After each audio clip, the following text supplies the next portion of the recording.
ఏంటండి? మేడం గారు డెలివరీ వచ్చిందండి, 200 అయిందండి. సరేనండి, ఆకండి, మనీ తీసుకుని వస్తాను. మా డెలివరీ బాయ్ వచ్చాడు, మా 200 రూపీస్ ఇవ్వమా.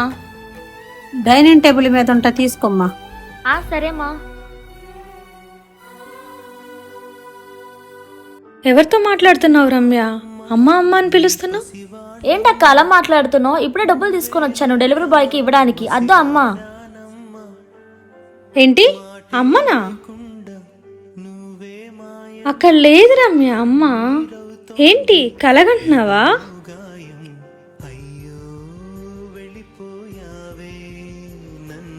ఇదిగోండి డబ్బులు. అమ్మ మనతో లేకపోయినా అమ్మ మన వెంటే ఉన్నట్టు అనిపిస్తుంది. అదే అమ్మ ప్రేమ అంటే. మీకు అమ్మ అంటే ఇష్టమైతే లవ్ యూ అమ్మ అని కామెంట్ చేయండి.